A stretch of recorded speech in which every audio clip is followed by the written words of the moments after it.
Hello there everyone, and welcome to another edition of Lydia's Crafty Corner with me, Lydia, in my little crafty corner. So today I'm going to be sharing with you how I've created this card.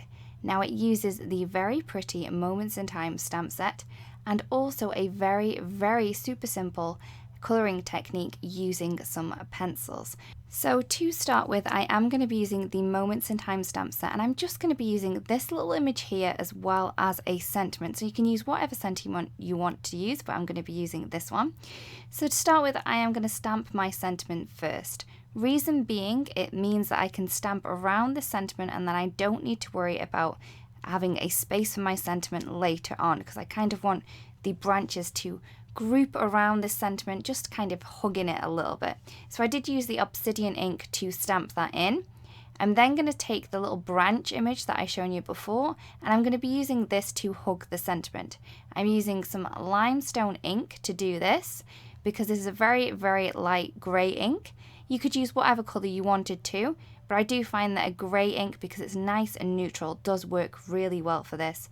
It's just going to be able to see where we're going to be colouring our images, but you're not going to be able to see this ink later on, so don't worry about the colour that you are using. You could use the light green if you wanted to, or even the vanilla cream would work as well. So I'm just going to stamp the images in just where I want them to be, kind of hugging that sentiment but kind of going around it too. So I'm just kind of concentrating on the bottom part of my card.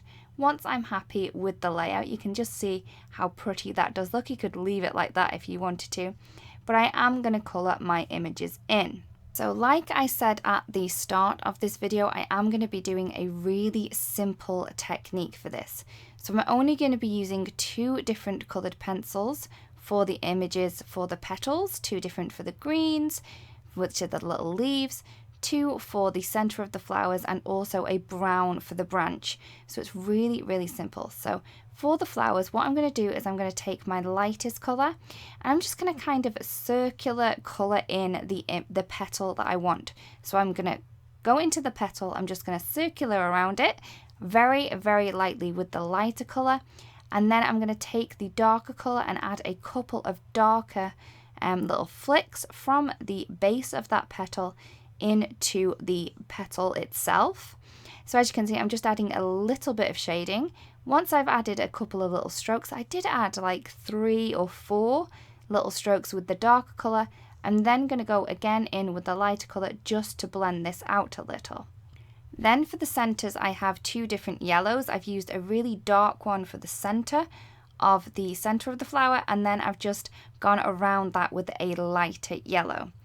For the little leaves that I'm going to go on to later on, I'm just going to add a really dark colour to the base of the leaf and then continue that leaf on with a lighter green. For the little branch that we have going on, I'm just going to colour this in just with one brown. So I'm only using 2 colours for each of the various parts. So 2 colours for the petals, 2 colours for the centres, and 2 colours for the leaves. And this is going to give me a really simplified look to it.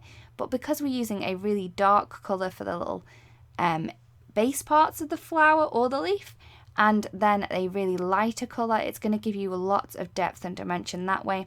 And because this is such a small image, you don't need to add a lot of colour to it. So as that's the technique that I'm going to be using for most of it, I will add a little bit of music on for your enjoyment so you can see just how well this colouring comes together.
now once I had finished the whole of that colouring, I did want to add a little bit extra to this. So all I'm going to do is I'm going to cover that sentiment up with a little bit of masking tape or painter's tape, whatever you do have, and I'm just going to add a little bit of splatter.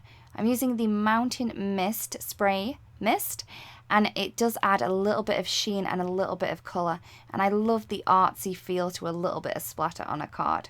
Once I've finished, I'm then going to remove that masking tape very carefully so I don't smudge any of those little splatters that I've just done. I'm then going to take the little panel that I've just coloured and I'm going to add this onto the front of a A2 card base, which is 4 1/4 by 5 1/2. And I'm just using my very special Altenew tape pen that I always grab and that's always on my desk. So here is the card finished. I really do hope that you've enjoyed the card today and the video, and that you do give this a go. And if you do, please share with us. We would love to see what you come up with. Thank you so much for watching, everyone, and I'll see you again really, really soon. Bye-bye.